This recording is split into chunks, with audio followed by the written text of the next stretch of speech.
अस्सलाम वालेकुम स्टूडेंट्स। आज हम एक्सरसाइज 2B स्टार्ट करने लगे हैं और पहले क्वेश्चन में पूछा गया है फिल इन द ब्लैंक्स।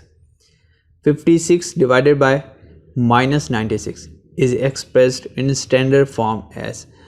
इस नंबर को हमने स्टैंडर्ड फॉर्म में लिखना है। किसी भी नंबर को स्टैंडर्ड फॉर्म में लिखने का मतलब होता है कि हम उसको उसकी सिंपलेस्ट फॉर्म में लेके जाएंगे। अब सिंपलेस्ट फॉर्म में इस फ्रैक्शन को ले जाने के लिए हमें इसको एक टेबल पर डिवाइड करना पड़ेगा और एक ऐसा टेबल जो इसको बिल्कुल इसकी सिंपलेस्ट फॉर्म में लेके जा सके।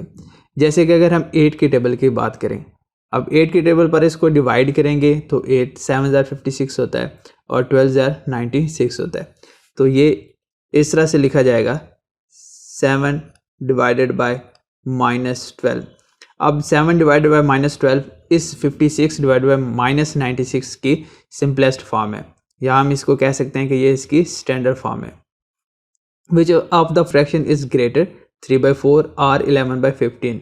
इन दोनों में से कौन सी फ्रैक्शन ग्रेटर है? तो अगर हमने किसी फ्रैक्शन को ग्रेटर या लेसर चेक करना हो तो हम उन दोनों फ्रैक्शंस को डिवाइड कर देते हैं, यानी 3/4 को डिवाइड करेंगे आंसर पॉइंट में आ जाएगा और इनको डिवाइड करेंगे तो आंसर पॉइंट में आ जाएगा। तो जो आंसर ग्रेटर होगा दैट्स मीन्स कि वो फ्रैक्शन भी ग्रेटर है। अगर इन दोनों को हम डिवाइड करें ना तो उसमें से 3/4 जो है ये ग्रेटर आती है, ठीक है। इसका आंसर इसकी निस्बत ज़्यादा आता है। The reciprocal of the 5/7 is. Reciprocal का मतलब होता है उलट, उसको उल्टा देना। तो 5/7 है, इसको हम 7/5 कर देंगे तो ये उसका रेसिप्रोकल बन जाएगा। Is 5/7 is less than 2/3? तो अब हमें दोबारा से उसी तरह से डिवाइड करके चेक करना होगा। हम 5/7 को डिवाइड करेंगे और फिर 2/3 को भी डिवाइड करेंगे। अब दोनों को जब हम डिवाइड करेंगे तो हमारे पास आंसर जो है वो 5/7 का ग्रेटर आता है और 2/3 का लेस आता है। 5/7 लेस देन 2/3 मतलब क्या 5/7 इससे कम है? नहीं, इससे कम नहीं है। जब हम डिवाइड करते हैं तो 5/7 का आंसर 2/3 से ज़्यादा आता है, तो हम जस्ट इसके रीज़न में ये लिख देंगे कि नो, ये उससे कम नहीं है। The standard form of -9/-8 is. तो स्टैंडर्ड फॉर्म उसकी सिंपलेस्ट फॉर्म होती है। अब कोई एक ऐसा टेबल मौजूद नहीं है जो इन दोनों को डिवाइड करे, तो हम इसकी स्टैंडर्ड फॉर्म में इतना कर सकते हैं कि जो ऊपर और नीचे माइनस है ना, ये इसमें से कैंसिल हो जाता है। तो ये आंसर आ जाएगा 9/8। क्वेश्चन नंबर 2 में कहा गया एक्सप्रेस इन स्टैंडर्ड फॉर्म। एक पार्ट है यहाँ पर 4/6, इसको स्टैंडर्ड फॉर्म में लेके जाना है। अब कोई एक ऐसा टेबल जो इसको डिवाइड करे, पूरा डिवाइड करे और ऊपर और नीचे एक ही टेबल पर हमने इसको डिवाइड करना होता है। जैसे कि अगर 2 की बात करें, 2 के टेबल की बात करें, अब इसको किस तरह से डिवाइड करेगा? 2 2s are 4, ठीक है, एंड 2 3s are 6, तो 2/3 इसकी स्टैंडर्ड फॉर्म बन जाएगी। फिर है 4/-9। अब 4/-9 में कोई भी ऐसा टेबल नहीं है जो एक ही टेबल हो जो कि 4 और 9 को डिवाइड करे। जैसे 2 का टेबल जो है वो 4 को भी डिवाइड करता है और 6 को भी डिवाइड करता है, लेकिन इसमें ऐसा नहीं है। अगर 4 को डिवाइड करना है तो 2 या 4 इटसेल्फ ये डिवाइड कर सकता है और इसके लिए 3 का टेबल डिवाइड करता है, मतलब टेबल डिफरेंट है। तो इस तरह से ये डिवाइड तो हो नहीं सकता। फिर एक स्टैंडर्ड फॉर्म ये होती है कि ये जो माइनस का साइन होता है ना, ये हमेशा ऊपर वाली टर्म के साथ लिखा जाता है, नीचे वाली टर्म के साथ हम नहीं लिखते होते। मतलब ये उसकी स्टैंडर्ड फॉर्म होती है कि हम उसको ऊपर लिखते हैं। तो आप जस्ट ये नीचे जो -9 है इसको ऊपर शिफ्ट कर दें, ठीक है, तो ये इसकी स्टैंडर्ड फॉर्म बन जाएगी। अब इन दोनों को ना एक और तरीकाकार भी होता है लिखने का, मैं आपको वो भी समझा देता हूँ। जैसे ये लिखा हुआ है ना 4/6, आप इसको डिवाइड कर दें 2 के साथ और इधर भी 2 के साथ डिवाइड कर देंगे। बच्चों जब इसको 2 के साथ डिवाइड करेंगे तो ये 2/3 ही बना देंगे, एक स्टेप बन जाएगा। बेशक आप इस तरह से भी कर लें। अब इस क्वेश्चन को सॉल्व करना है ना, जैसे ये क्वेश्चन है 4/-9, आप क्या करें, इसको मल्टीप्लाई कर दें दोनों तरफ से -1 के साथ, ठीक है। ऊपर और नीचे एक ही नंबर के साथ हम इसको मल्टीप्लाई कर सकते हैं। तो -1 से मल्टीप्लाई करेंगे तो ये बन जाएगा -4 और ये माइनस प्लस, इस तरह से देखो फिर भी आंसर वही आया है। तो ये ज़रा डायरेक्ट मेथड है और ये एक स्टेप बना के लिखा जाता है। तो इनमें से जो आपको ज़्यादा ईजी लगता है आपने वो चूज़ कर लेना है। फिर उसके बाद थर्ड पार्ट में -21 डिवाइडेड बाय -28। अब इसको सॉल्व करने के लिए अब हमारे पास एक ऐसा टेबल है जो कि इन दोनों को डिवाइड करता है, वो 7 है। 7 3s are 21 and 7 4s are 28, और ऊपर नीचे माइनस सेम हो तो वो कैंसिल हो जाते हैं। ये ऊपर भी माइनस है नीचे भी माइनस है, ये कैंसिल हो जाएगा। तो आंसर 3/4 आ गया। तो जो दूसरा तरीका कार जो मैं आपको बता रहा हूँ यही -21 है, इसको आप डिवाइड कर दें, ठीक है, इसको डिवाइड करें आप -7 के साथ, और -28 को भी डिवाइड कर दें -7 के साथ। देखिए ये डिवाइड करेंगे, इसको 21 को 7 से डिवाइड करेंगे तो 3 आएगा और माइनस माइनस प्लस हो जाएगा, ठीक है। और इसके बाद इसको जब हम डिवाइड करेंगे तो 4 आएगा। तो यहाँ पर भी आंसर वही आया जो कि इधर इस मेथड से आया। तो इस डायरेक्ट मेथड या इस एक स्टेप बना के लिखने में जो आपको ज़्यादा ईजी लगता है आप वो चूज़ करके इसको सॉल्व कर सकते हैं। Fill in the blanks question number 3 में फिर से पूछा हुआ है।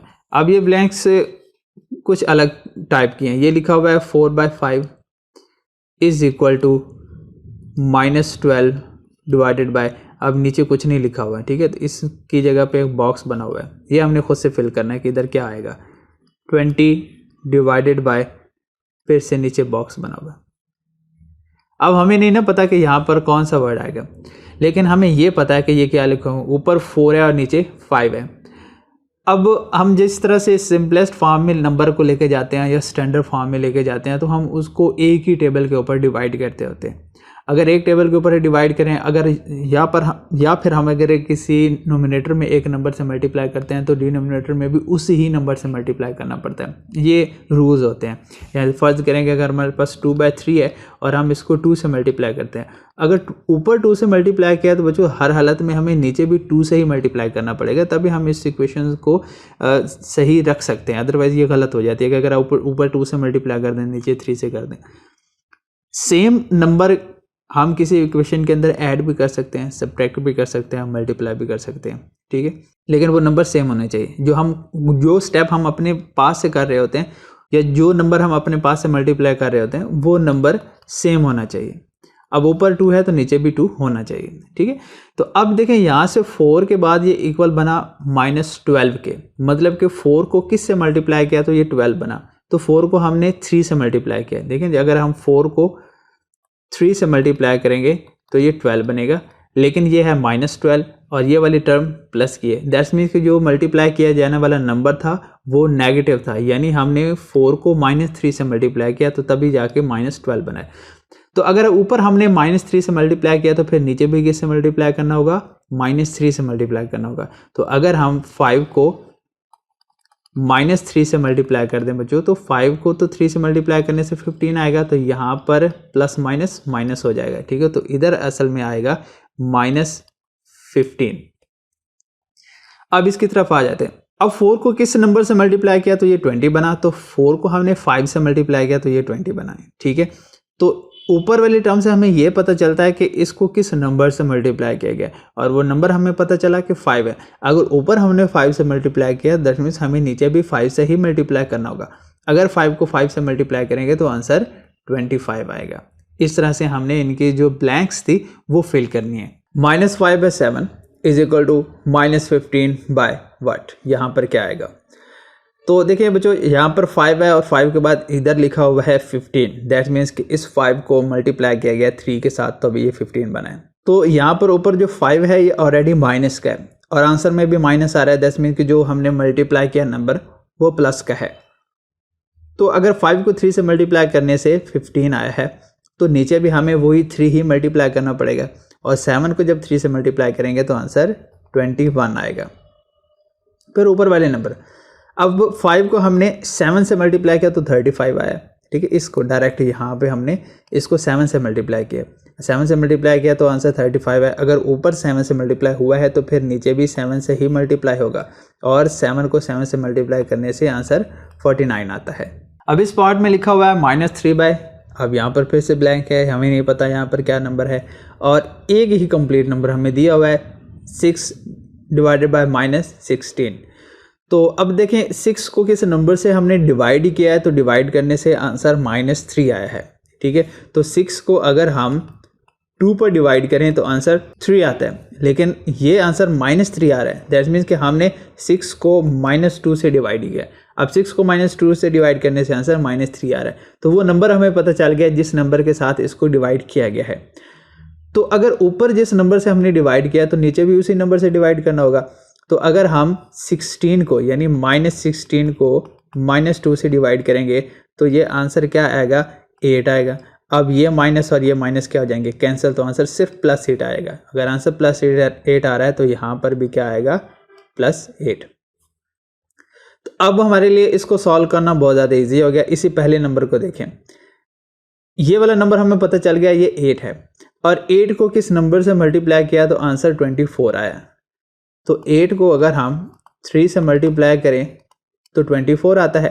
ठीक है, एक तो तरीक़ेकार ये होता है ना कि हमें डायरेक्ट पता चल जाता है कि इस नंबर को फलां नंबर से मल्टीप्लाई किया तो ये आंसर आ रहा है। अगर आपको इस तरह से नहीं पता चलता कि किस को किस से मल्टीप्लाई करने से ये आंसर आ रहा है, तो आप दूसरा तरीका, इसका रिवर्स जो है ना वो अपना लिया करें। कैसे, जैसे ये 24 है ना, 24 को 8 से डिवाइड कर दें तो आंसर 3 आएगा। दैट्स मीन्स को वो नंबर 3 है जिसके साथ हमने मल्टीप्लाई करना है। खैर, अगर नीचे नंबर 3 है जिससे हमने मल्टीप्लाई किया तो ऊपर भी 3 से ही मल्टीप्लाई करना होगा। तो इससे -3 को अगर हम 3 से मल्टीप्लाई करेंगे तो आंसर -9 आएगा। तो यहाँ इस ब्लैंक्स में क्या आएगा, -9। तो आज की क्लास के लिए इतने ही, बाकी के क्वेश्चन हम नेक्स्ट क्लास में सॉल्व करेंगे।